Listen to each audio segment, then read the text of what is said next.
Hi, Susan. Welcome to the Art of Living Well podcast. We are so happy to have you here today. Thanks, Marnie. Thanks, Stephanie. Great to be here with you. So, before we get started in our conversation, one thing that we love starting off with is what is your one non negotiable to start each day? I meditate for half an hour, but I actually have a lot of non-negotiables. My day starts off with a pretty long habit stack. So first thing is I tumble out of bed and I get on my knees and I pray. And actually, when I say on my knees, what I really mean is child's pose, like full prostration. That's how I like to pray, is in child's pose. And then I read, I go pee, and on the back of my toilet tank, I have a 24-hour like reader book, which lately is actually mine. My latest book just came out, which is a daily reader. So I read that, then I meditate for half an hour. Hopefully, not on the toilet. Not on the toilet anymore. Actually, on my meditation bench, which I've been meditating every morning for 20 years. And it was about 10 years ago that I discovered a meditation bench. It's like it's like kneeling on the floor. But then imagine you just slide a bench under your butt so that your butt is off your heels a little bit. It's supported. And then the seat of it is tilted forward at an angle that gets your spine aligned just right. And so I can stay awake and alert, and my back doesn't hurt. And it's a game changer for my meditation, because I'm not Lotus C. Like I can't do the cushion with the Lotus thing. So those I would say are my non-negotiables. Those are the things I start my day with. Well, that's awesome. It's impressive that you've been doing a 30-minute meditation for that many years. I aspire to that. So maybe this meditation bench could help. So Susan, everyone has a journey, and we'd love for you to share yours in a nutshell of overcoming your sugar and drug addiction and eventually creating Bright Line Eating movement, which we're going to talk more about today. But just you have a very interesting, I guess I'll use that word, story, which we'd love for you to share with everyone. Yeah, sure. Well, food has really been the struggle of my life, but for a little while, it looked like drugs were the struggle of my life. I had a little bit of a weight problem as a kid, not bad, but I definitely weighed more when I was 11 years old than I weigh now. And I was concerned about my weight, not overly, but some. So when I discovered drugs when I was 14, started off with alcohol, pot, mushrooms, acid, ecstasy. The mushrooms in particular, I remember one night I had a great time and also lost 7 pounds that night, probably dehydration. But anyway, Wow. and it sort of burned into my brain like, oh, this is just great on all fronts. And I found crystal meth, and then dropped out of high school and found cocaine, started freebasing it, and started ultimately just smoking crack cocaine. Found a call girl agency and funded a lot of that through prostitution. And so when I was 20 years old, mercifully, I got struck clean and sober through a 12-step program. And I've been clean and sober. I haven't had a drink or a drug in 29 years. Congratulations. Wow. Thank you, God. Thank you, God. And I work the program. Like I still have sponsees and work the 12 steps. I take that very seriously, and not taking a drink or a drug is my admission ticket to life, is the way I see it. Like that's the foundation for me. But my food addiction just took right off when I put down the drugs, right off. And before I knew it, I was living with obesity, and I was binging, and I was miserable with food, and I couldn't figure it out. And I was going to 12-step food meetings and not getting any better consistently. And it was a nightmare. And when I was 28 years old, I found the right formula for really what to abstain from exactly, because food is tricky. You can't just stop eating. It's way harder in that way than crack cocaine. But meanwhile, even though I was still struggling with my food addiction, my life got way better when I put down the drugs. And academically in particular, I really fell in love with school. And I just have to give a little shout out to the community college system around the United States. I went to San Jose City College after I got clean and did great there. And that enabled me to transfer to UC Berkeley where I started studying the mind and the brain and got a bachelor's in cognitive science, and then went on to get a master's and a Ph.D. in brain and cognitive sciences here at the University of Rochester, where I'm still on the faculty. And I did a 2-year postdoc in psychology, became a psychology professor for 16 years, and started, after I lost my excess weight when I was 28, started teaching the psychology of eating and body image, and also positive psychology. And in my morning meditation, we were just talking about meditation. In my morning meditation, about 10 years ago, the universe told me to write a book called Bright Line Eating. And I took what I was teaching my students in the psychology of eating class about the neuroscience of food addiction, and what I knew at that point about how for some people with addictable brains, it's really important to like not eat sugar at all, things like that. And I wrote a book called Bright Line Eating, and that turned into a global movement that that's helping a lot of people today. And so that's the story in a nutshell.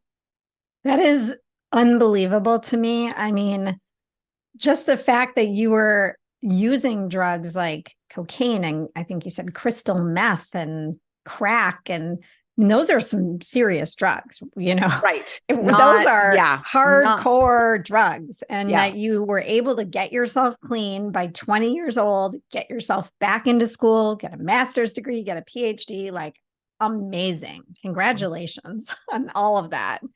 Thank you. I would love to dive into the psychology of food addiction a little bit.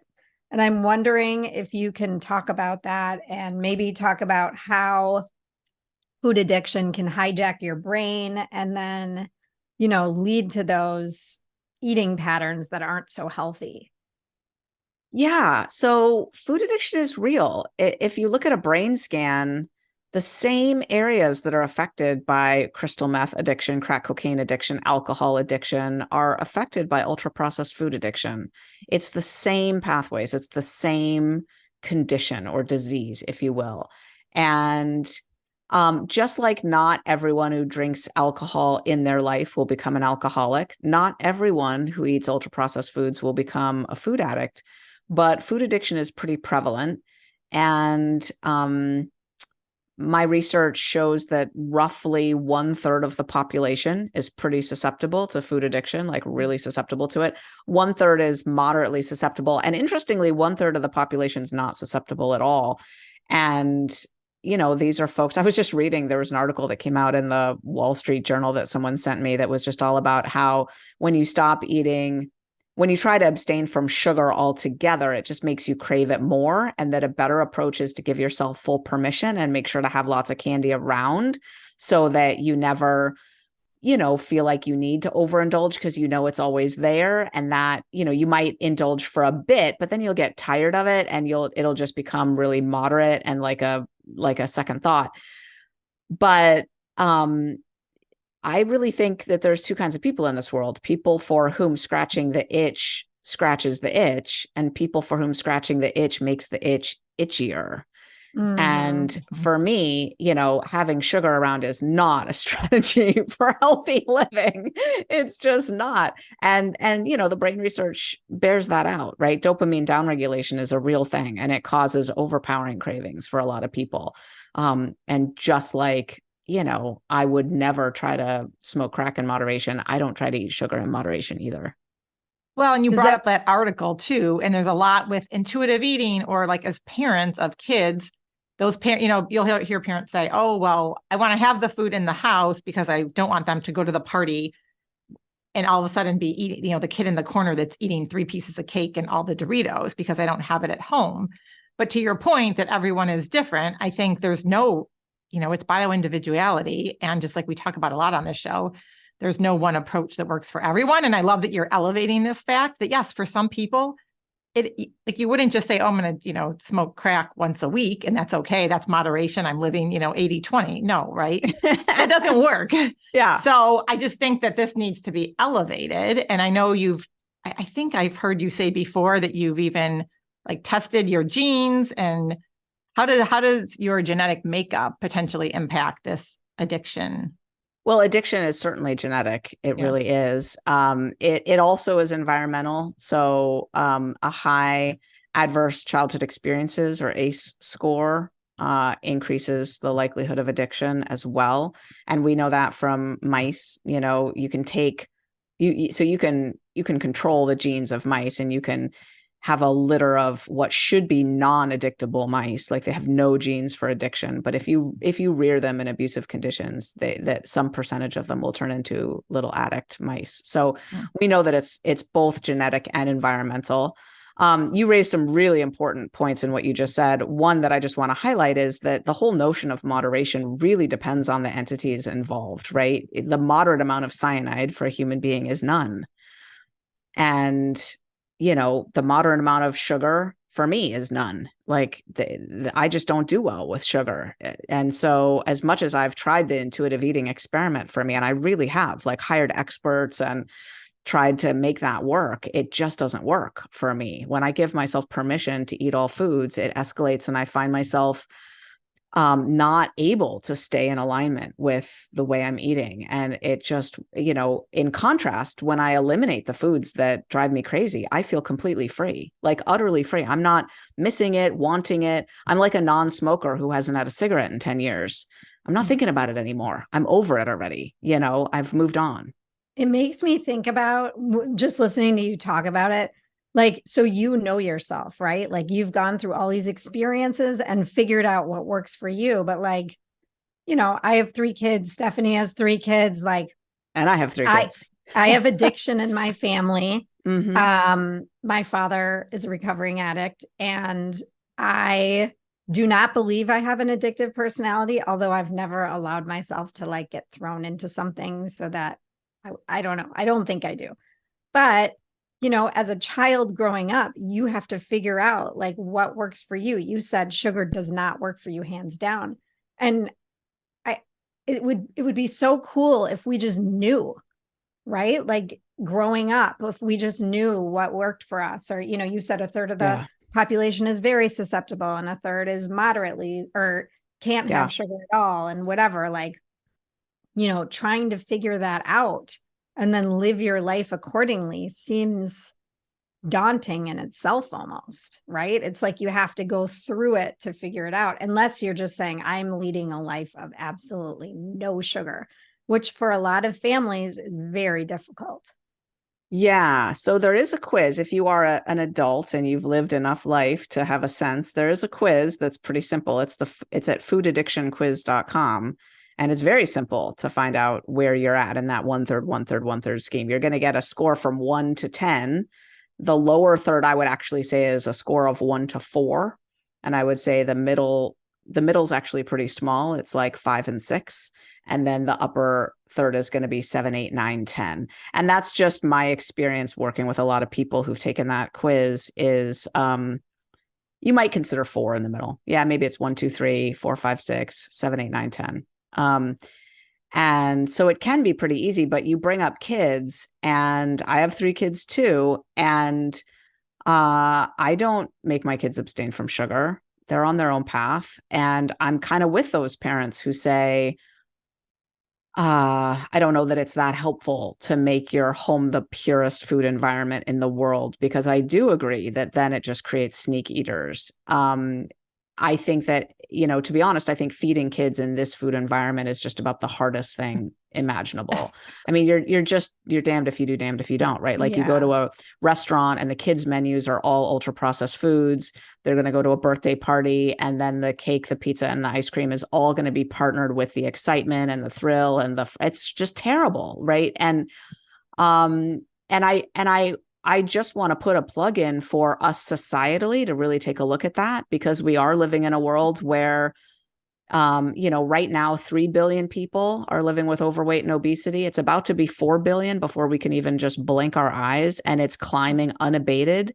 And it's not benign, as much as the health at any size movement wants to convince us that excess weight is benign. It's really not. And as we're raising a generation of kids who are on average going to have diabetes by the age of 40. Just since we started this conversation, several people have had their leg amputated in the United States thanks to their type 2 diabetes. And 55% of them will have their second leg amputated in just a couple of years. Like if you don't think that it's addictive, just take a look. You'd think that having one leg gone already would be enough of a deterrent, right? But so the way we're raising our kids around ultra processed foods is, one could say, criminal, right? Like we know already, the data are in about what this kind of food environment does to a person. And yet we're just choosing to expose them and normalize those foods. Right now, 2/3 of the foods they're eating are ultra processed foods. Mm-hmm. And so it's the hardest thing as a parent. And I don't know that I've struck the perfect balance. I don't think there's a way to kind of get through alive, to be honest. I mean, unless we're just going to take our kids and flee to a commune where they're just eating brown rice and tofu, right? Like there's no way, because they're going to go to the movies, they're going to go to the birthday party, they're going to go to the religious occasion or the whatever, and the buffet is going to be there. And so I think the best we can do is keep mealtime and meal structure, be good eaters ourselves. The research is really strong on that. Your kids on average will grow up to eat like you eat. So get your own eating in order, and then just pray and hope. But, I'll know that we've won when we live in a world where neighbors move into the neighborhood and you would never bring them a plate of brownies, because you would be thinking they might have heart disease, right? They might not be able to stop with one or two of these. They might wolf down the whole plate before bedtime and then feel sick and hate themselves. And why would I do that to them? Why don't I bring them a bouquet of flowers and say, welcome to the neighborhood. I'm so glad you're here. Love that. That's such a great, simple idea that we don't even think, we may not think about, but you're right. Like put yourself in their shoes. You don't know what they're going through, like you wouldn't bring a bottle of wine over if you knew someone was a recovering alcoholic. So the quiz that you mentioned, Susan, is that the one that's on your website? Yeah. So it's got different names: food freedom quiz, food addiction quiz, the susceptibility quiz. Yeah. We'll link it up for everyone. So I did go on there and do it because Marnie and I both had some genetic testing done based on a guest that we had from the DNA company. And it didn't necessarily measure whether you were or test the gene for addiction, but it was for like behavior. So are you more tend to binge eat, stress eat, anxiety, that sort of thing. And I was susceptible to that. So I scored very high, unfortunately, on your quiz. And not that I was shocked. And I think it tells you the instructions are to do it sort of during your, I don't know how you phrased it. Yeah. But don't do it necessarily right now, but think back to a time in your life when your eating was at its worst, like a 3-month stretch of time where your eating was at its worst. Yes. Yeah. So it's not. Are you willing to share your number from 1 to 10? You didn't want to say. It was like a 9. I'm a 10. I mean, it was 10, so it was high. And I guess what I relate to a lot of what you're doing, we want to dive into the actual approach that you have, is this bright line. And some people would look at someone like myself or Marnie at different points where we've restricted certain foods, or, oh, she's not going to eat that food, or she won't eat the sugar or whatever. But for me, I know I can't just have one. I'm not just going to have one of something. And it is going to be, maybe it's not 10, but it's going to be a couple more than what I want. So I am much better off just saying no, but I'm happy with it. To your point, I don't feel I don't go to a party where there's the Costco cake and the cheap pizza and be like, oh, I want that, and I'm depriving myself. I look at it and I'm like, I don't even want it. And I'm going to eat something that's going to make me feel better. So I love that you're getting into the psychology of this, because I think sometimes you can look at an individual who is being, quote, restrictive with their food and, either make fun of them or poke fun of them or think there's something wrong with them, or they're not living a life or having fun or that sort of thing. And it's no, that's what works for them. They are genetically and environmentally different from where you are. Yeah. So anyway. It's kind of shocking how much we've normalized harming ourselves and poisoning ourselves with food, right? If you just look at it, the fact that people would seriously haze someone, for saying no thank you to dessert is it's pretty shocking, right? Mm-hmm. Well, and then a question I have for you, and I think I know what the answer is, but I'm just curious. If you want to give yourself a treat or something, is it not food related? Is it I'm going to go treat myself to a massage or a bubble bath or, something in the usually, self-care realm? I'll go out to dinner for a treat with my husband and enjoy the evening. And I can pretty much eat anywhere. I mean, I would never go to like a Pizza Hut that didn't have a salad bar and literally all they serve is pizza and soda. No, I can't eat dinner there. But I can eat. I mean, they have produce and protein everywhere, right? Like I can eat anywhere. I can get a Bright meal at an airport at 4 a.m. Like really, I'm fine. I can eat anywhere. So I will sometimes treat myself with food, but within the boundaries of the Brightline eating way of eating. And yes, your point is really important, which is that food is not the best treat, right? Food is really a poor proxy for most of the things that we're using it for. It's not the best comfort. It's not the best excitement. It's not the best treat. It's not the best human connection. Like it's kind of a mediocre way to achieve any of those things. So yeah, I've thought long and hard about what is really comforting, what is really exciting, and what really rings my bell. And I've learned how to live full on to the edges of my life. Like I keep my food black and white because I am living my life in living color. And I don't have time to be thinking about what I've eaten or not eaten, whether I'm on my plan or off my plan, how many miles, how many calories, how many pounds. Like that creates a very tepid black and white, like gray scale life for me, where I'm just thinking about my weight and my food and how I just wish I were more self-actualized. And, I know how to treat myself today for sure. So what would be an example of a way you treat yourself? Well, it could be, so lately I like to, go into the infrared sauna and watch a Netflix episode. So I'll bring my bottle of water, I'll sweat like a pig, and I'll watch a really good episode of something that I'm like really engaged in right now. Or I'll grab my phone and my earbuds and I'll go for a hike up behind my house and just make phone calls to dear friends that I just haven't talked with for a while. And I just want to nourish myself by talking with some of my favorite people. And I'm hiking in the woods and it's a beautiful day. I'll grab my 12-year-old and a cup of tea and we'll play gin rummy for 2 or 3 hours and we'll laugh and we'll do that. I will take a bubble bath. Absolutely. I've got a gorgeous bathtub with a beautiful view and, my house looks out to a park behind it. And it's just, I'll take a bath and maybe listen to some like really elevated, like gorgeous music and just leave my phone in a whole different room and just like big frothy bubbles of beautiful scents. Those are some of the things, Sounds so much better than a cheap dessert. Yeah, right. All of those things. Yeah. Or like a really good orgasm with my husband. Right. Like, baby, come on. I need a little something here. Yep. So one of the things I know you've talked about specifically for yourself is like sugar and flour and how certain food is more addictive and harder than drugs. So, and I think those two components are, very powerful. And there's been like scans of the brain and all that. So I don't know if you can get into that a little bit more, but like, and just talk about like how long it took for you to break your addiction to sugar. Cause I know there's listeners out there that will say that they're addicted to sugar also.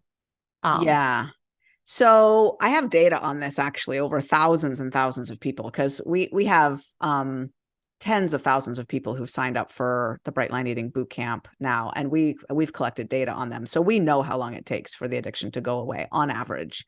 And it's 2 months. It's 2 months. And really the cravings and the hunger only go up for the first week or 10 days. And then they go down steadily and pretty much linearly after that, to the point where the hunger and the cravings are little to no hunger or cravings anymore ever after the first 2 months. Now, keep in mind, people have lost a ton of weight during that time. People lose as much weight as fast on Bright Line Eating as they lose on Ozempic and Wegovy. Like that's how much and how fast people are losing weight, and they keep it off like they do.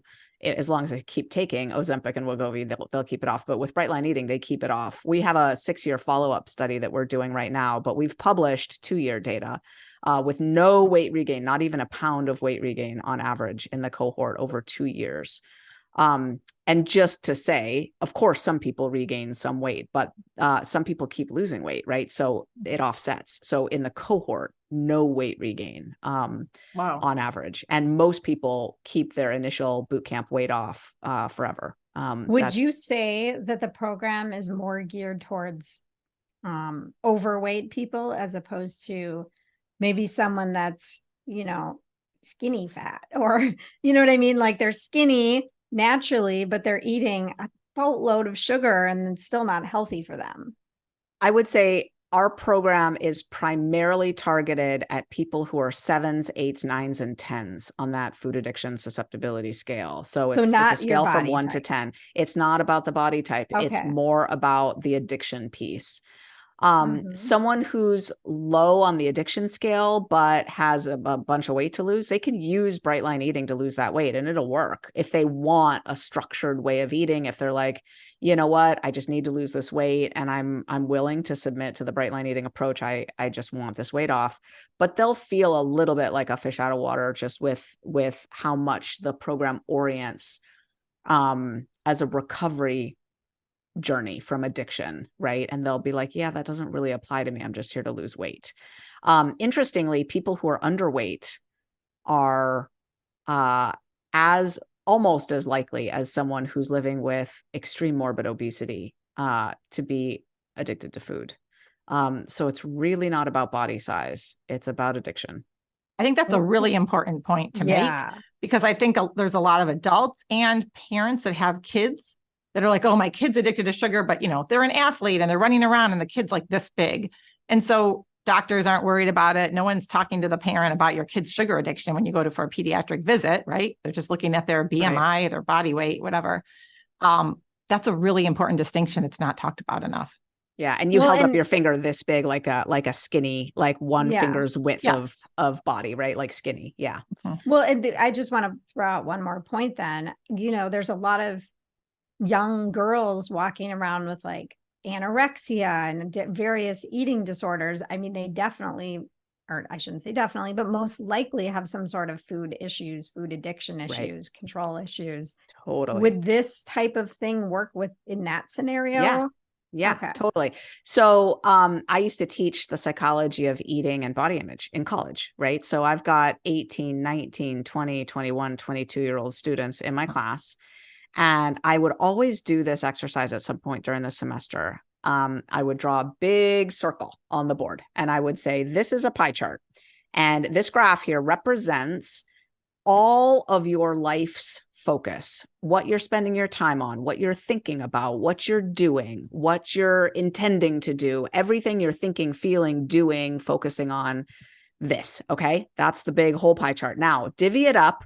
What percentage of it, shaded out on your page, is taken up by everything related to your food, your exercise, your weight, what you've eaten or not eaten, whether you're on your plan or off your plan, how many miles, how many calories, how many pounds. Please shade out the area that's taken up by that. And I would almost always have someone start to cry during that assignment. And she would usually be in a beautiful, healthy sized body, but really, really sick with food addiction. And I would come over to her, with kindness and compassion and say, are you okay? Do you want to share what's going on? And she would just choke back tears and say, 95%. 95%. No, that's the issue. Oh. So what can someone do? Like, what are the first steps in your program? And maybe talking about how Brightline does differ from some of the other programs out there, because it's not just about weight loss, like you said. No, it's not. Overcoming the addiction. Yeah. And getting free. We were completely different than all the programs out there. So here's some examples. You go to like Noom, Weight Watchers, whatever, right? And just about every program out there is going to say, eat meals and snacks, and we will say, no, don't eat meals and snacks, eat meals, breakfast, lunch, dinner, nothing in between. You might say, well, why? What's wrong with a snack? And what I say is the issue with snacking and grazing and not having boundaries around your meals is that it sets up decision points all throughout your day where you're going to fall into the willpower gap at some point, where the part of your brain called the anterior cingulate cortex that is governing your temptation control, your willpower, if you will, gets depleted by 15 minutes of hard use of making decisions, regulating your emotions, sitting in traffic, checking email. Modern life burns out that part of the brain. And then suddenly it's Friday night, you're exhausted and you're ordering a pizza. And that's not on your plan, but you're doing it anyway. And that's falling into the willpower gap. And the way to bridge the willpower gap is to govern your eating slowly over time. Make sure that it's governed by a different part of your brain, not that part. The part of your brain, the basal ganglia, that's carrying out automatic behavior sequences, just like you brush your teeth morning and night. Routinely, without thinking about it, you're brushing your teeth morning and night. Whether you're tired, whether you're sick, whether you're traveling, whether you've been up late, you're still brushing your teeth. Now, that's not everybody, but it's 95% of people are brushing their teeth consistently. And most everyone can at least relate to the notion, right? But how successfully would you be brushing your teeth regularly if you had to do it 6 times a day? You would not be successful. It's the very narrow band of the time of day and the location cues that cue you to do it and kick off the behavior sequence. Now, breakfast, lunch, and dinner are automatizable in that way. You can wire breakfast into a morning routine. You can wire dinner into an evening routine. And there still is that glorious midday pause where you can have a lunch sequence that's wired up. As long as you've brought your lunch with you, boom, you're just opening the lunch bag and eating your lunch at lunchtime. But 6 times a day, forget about it. You're going to be making decisions. The average person wakes up not knowing what they're going to eat that day. They're making 221 food-related decisions every day, and their brain is in no shape to succeed at carrying that out consistently, right? So that's one example. They say meals and snacks. I say, no, 3 meals a day. They say, it's a healthy, go get exercising. You want a diet, exercise too. And I say, hold up there. Oh, Nelly. If you want to get the food right, you got to prioritize it and get it wired in and automatic before you go taxing your brain with things like exercise, because it is going to take some willpower to set up the system when it's not automatic yet. And so hold off. Don't start exercising now. This is not the time. Get the food right first. Give yourself a few months to get this system really automatic. Out there, they'll say cheat days, free days, treat yourself with food. You can do our plan and eat all your favorite foods. And I say, good luck with that. Come see me when you're really convinced it's not working anymore. Because the reality is, if you give up the foods that are causing you difficulties and driving you crazy, it'll be hard at first, but pretty soon you won't miss them anymore. You'll be done with them. You draw a firm, clear, bright line between you and those foods, just like So the is that like non-smoker. forever? Like, is It's that one day at a bright time. line? It's one day at a time. One day at a time. One So day at a that's time. the philosophy, one day at a time. Absolutely. Because what happens is, I can't do this forever, is the addicted brain thinking this is hopeless. But what happens is, in 2 months, the hunger and the cravings are completely gone. And you still have some occasional food thoughts left, but they're not cravings anymore. They're very faint thoughts that if you are working a solid program and you have friends in Bright Line Eating and you have an identity as a bright lifer, it's pretty easy to remind yourself, no, that's not my food. That's actually poison to me. And I don't want it back in my life. So we don't say it's forever, because that just feels hopeless to someone who in their current state of brain and mind isn't going to be able to face that concept. It's like, oh gosh, it's like there's certain pat things that are just lies, right? Like, I have $10,000 in an offshore account, and if you just give me your banking details, I'll send you the money, right? That's just a lie, right? Yeah. No one can abstain from ice cream and pizza forever. That's just a lie. It doesn't actually, life doesn't play out that way. So do it today, see how it goes, re-up tomorrow, and don't worry about the I can't do this forever thought. It's a lie thought. It doesn't, your life doesn't show up in a series of forevers. It shows up one day at a time. So and you will be true. different by the time you get there. Whatever you're imagining. Can I just tell you a quick story about it? I think your listeners will really like this. We love stories. Yeah. I got sober when I was 20 years old. I'd been drinking and drugging hard my whole so-called adult life since I was 14. I got sober when I was 20. Do you imagine what my first thought was? How am I going to get through my 21st birthday? I can't get sober. I'm 20. Right? And I was going to meetings and they were like, wait, when's your birthday? Your 21st birthday? And I was like, it's in 10 months. And they're like, why don't you just stay sober today and not worry about that? And I'm like, but I'm about to turn 21. I can't, this isn't the time to get sober. I'm only 20. They're like, why don't you just stay sober today? So enough people told me, don't worry about it. Stay sober today. Trust that it'll work out. I just took my sobriety one day at a time. Now I'm like a few months from my 21st birthday. And someone says, Susan, are you going to the convention? I say, what convention? And they say the international convention. It's every 5 years. It's coming up. It's in San Diego. A bunch of us are getting in a car and heading down. Do you want to come with us? I say, oh yeah, when is it? They say it starts June 29th and it goes until July 3rd, 1995. I say, holy smoke-a-doodles, my 21st birthday is June 29th. Yeah, I think I want to come with you. And on my 21st birthday, I was sober, dancing in the streets of San Diego with 60,000 sober alcoholics from around the world. And I was chills. I couldn't have been happier to be sober on that day, right? I couldn't have been happier to be sober on that day. So just do it for today and let the future take care of itself. It always does. Okay, that is powerful, like simple and very powerful advice. Because everyone's always thinking ahead to the next event, the next holiday, which, and we've got Thanksgiving, and if you celebrate Christmas and New Year's and all the holidays. And, Marnie and I both work with clients, a lot of them women and moms who are trying to make changes to their diet. And what advice would you have for someone? And maybe depending on where they are on your scale, but just regardless, someone is trying to make these changes, but feeling this emotional attachment to the family and the friends and the traditions and the comfort food and all that. How can they still have a wonderful holiday? Because we've associated these holidays and gatherings with food. Yeah. And how can they still have this colorful life like you talked about? Yeah, it's a great question. Well, first of all, you got to understand that real behavior change comes from an identity and a system.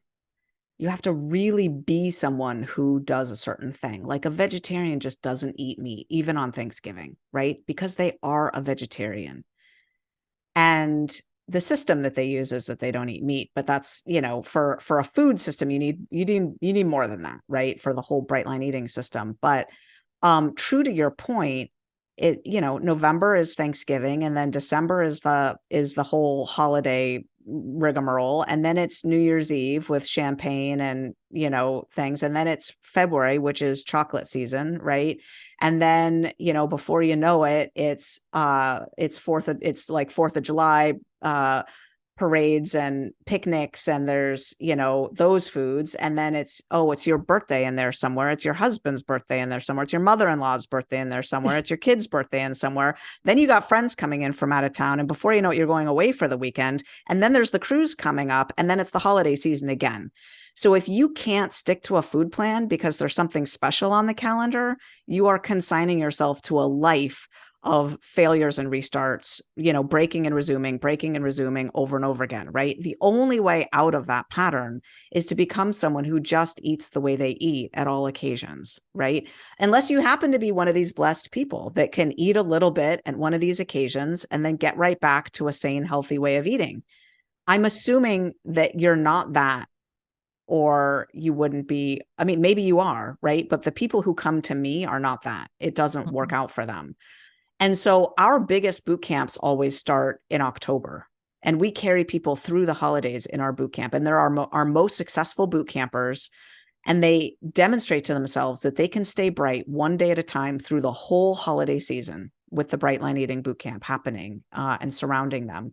And what we teach them to do is tap into the true meaning of the holiday and make it about the real connection, right? Thanksgiving tells you what it's about.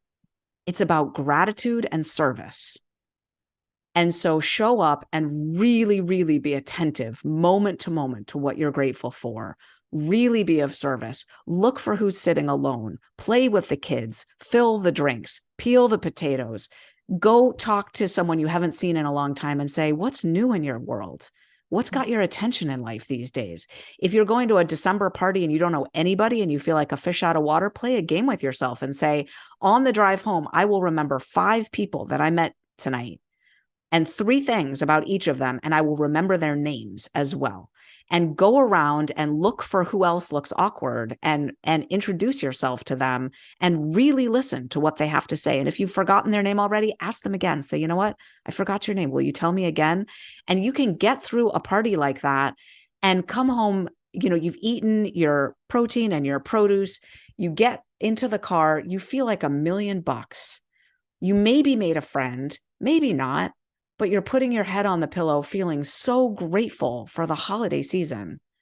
And you don't need to hurt yourself with food to have a good time. It's a lie. It doesn't work. And it sounds like your experience would be so much richer because you're really engaging with whatever it is you're doing instead of just focusing on the food. Yeah. Well, and you really said does something. work. You said the connection, and we all need human, like we need connection, more of us. Yeah. And especially, you know, it's still a couple of years out of the pandemic, but we're so glued to our phone and our busy lives and all this. And so I think that's a key component. And if nothing else that people do at social gatherings is connect with one person, like you said, and really be present and focus and listen, which no one does enough listening. Totally. Most people don't. So those are such great tips that you can incorporate into your daily life. So I'm wondering, as you talk about the Bright Line eating way or method, is fruit allowed? Is that considered a sugar? Or are you just talking about processed sugars? Great question. Okay, here's the bright line for sugar. Whole, fresh fruit of any and every kind is completely allowed. Servings of it, right? You're not going to sit down and eat 2 honeydew melons. Right. But yeah, so whole fresh fruit, absolutely big yes. When on the weight loss plan, you'll get a serving at breakfast and a serving at lunch, 2 fruits a day. Once you've lost your weight, you might get a 3rd fruit at dinner, depending on your metabolism. Fruit juice and dried fruit are not on the plan. And what about alcohol? Alcohol's not on the plan. And honey, molasses, maple syrup, stevia are not on the plan. Anything added to food to make it sweeter is not on the plan. Artificial sweeteners disrupt your gut microbiome, are just as addictive as sugar, make you eat more downstream. They're a mess. They actually activate every single one of the pathways of sugar addiction, plus a couple extra. Like they're really, really toxic and bad. So yeah, but whole, fresh, real fruit is on the plan. And so what about if you're on the weight loss plan, are you counting calories, macros? Like, are there any food categories? Okay. Yeah. No macros, no calories. Macros and calories are not automatizable. When you go to a restaurant and you're counting calories or thinking about macros, you're looking at the menu first with the question of, what do I feel like eating? That's the wrong question. You don't want to ever look at a menu thinking, what do I feel like eating? When you have a food plan of categories and quantities of food, like let's say you're in the Bright Line Eating, you just started Bright Line Eating, your dinner is protein, cooked vegetable, salad with oil and vinegar on it. Okay. Or dressing, whatever, dressing without sugar. Okay, so now you're looking at that menu and you're thinking, where's the clean protein? Like clean meaning like not breaded, right? Not deep fried, not breaded. You're just looking for grilled, whatever. Great. You found some grilled salmon, you found a filet, you found some grilled tofu, you found some black beans. You're good to go, right? So there you got your protein. Now you're looking for where's the vegetables. Then you're looking for where's the salad, right? So with that in mind, literally you can go to an Italian restaurant and walk in, eat, and leave and feel like you never even noticed that there was pasta or pizza on the menu because you weren't looking for it. You were asking yourself, where's the vegetables? And your eye immediately went to the sides and skimmed and found the broccolini or the sauteed spinach. You knew you were good there. Can you see it? Can you see how your eyes and your cognition is completely changed by having a food plan of categories and quantities? It makes it really automatizable to eat out. I feel like that's how I eat. Like I literally, like what you just described is how I look at a menu. Yeah. There you go. There you go. So Susan, I'm wondering if you can share a story about a client that was in the Bright Line Eating program, like a success story of someone in particular. No names, of course. Yeah. Oh my gosh. Well, I'll call her Jay. She came in 2015 and she, I think she was 5'3" and 240 pounds or something. Wow. And she had diabetes. She'd just been diagnosed with diabetes and her cholesterol was sky high. Her blood sugars were sky high. Her blood pressure was sky high. She'd been put on blood pressure medicine already, and now she was about to be put on diabetes medicine. And she heard me describe the science of her brain, the willpower gap, the dopamine downregulation, and she decided to try Brightline eating. She stayed bright. She lost her excess weight. She got down to about 118 pounds. I think she ended up stabilizing at about 122 pounds. Her diabetes completely went away. Her blood sugar is normal. Her cholesterol is normal. Her triglycerides are normal. Her blood pressure is normal. She's not on any medications. And so she stopped eating sugar and flour. And what's interesting is her husband, who was always a beanpole, never had any food issues, particularly. I think he's a 1 or a 2 on the food addiction scale. She was a 10. Her husband had this eczema that was itchy and covered his body, and it would itch and he would scratch it and it would bleed. And so they used black sheets because any other color of sheets like would get blood stains on it. He wore black t-shirts underneath all of his clothes because of the scabs and the bleeding of his skin. Wow. And when she stopped buying the packaged snack foods that she used to buy, he'd already tried going gluten-free and things like that. It wasn't that, but it was the flour. Like gluten-free foods are some of the most unhealthy foods, right? Like just made out of potato starch and rice flour and things like that, right? But when you do Brightline eating, you don't even eat those foods. And his skin completely cleared up.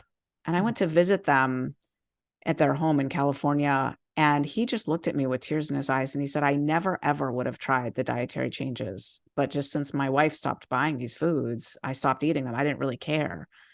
And I cannot tell you the change in my life from, now that my skin is cleared up. I never would have found the solution.